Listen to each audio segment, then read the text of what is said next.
Chapter 5. Tom whitewashes the fence. First step. Look at the above pictures.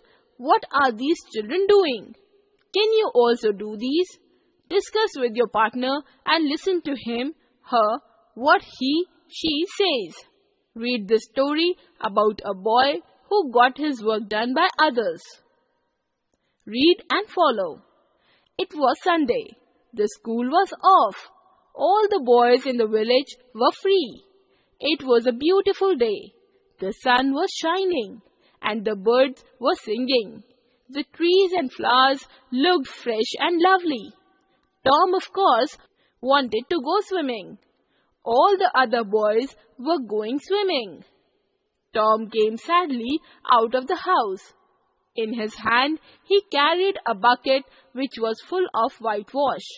His aunt was making him whitewash the fence. Tom put his brush into the whitewash. He drew it slowly across the fence. It made a very small white mark. Tom sat down. He sighed heavily. Then Tom saw Jim. He was carrying a bucket. He was going to fetch some water from the village pump. The other boys will be there at the pump, thought Tom. Fetching water is hard work, but it's better than whitewashing. So he said, Jim, let me fetch water while you whitewash the fence. Oh no, replied Jim. The old lady said that I mustn't help you. That I must not help you. She said that you must do the whitewashing yourself.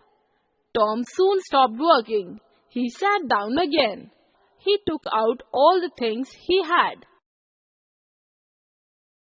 from his pockets. He had some marbles, some pieces of string, and 2 or 3 broken toys. No one will whitewash the fence for these, he thought. No, I must think for a better plan. He began to think seriously. Soon he had an idea. He picked up his brush again. Again he began working hard. Ben Rogers was coming down the street. Tom pretended not to see him. He worked harder than ever. Ben was eating an apple. He looked very happy. He was pretending that he was a big ship and was rolling like one. He was giving orders in a loud voice, and the ship was obeying those. He came to Tom. Why, Tom? He cried in a great surprise. You're working? Tom said nothing. He went on with his whitewashing. He looked very interested in his work.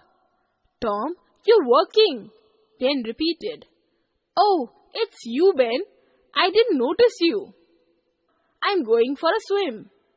You don't want to come, do you? You like working, don't you?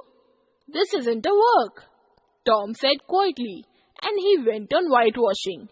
Not work? Ben exclaimed. Oh no, I like it. Whitewashing is fun. You have never whitewashed a fence before, have you? Asked Tom. Well, no, I haven't. For a time, Ben stood there watching Tom. Tom paid no attention to him. All his attention was given to his work. At last, Ben said, Let me whitewash a little. Oh no, Ben, I'm going to make this fence look fine. I have promised Aunt Polly.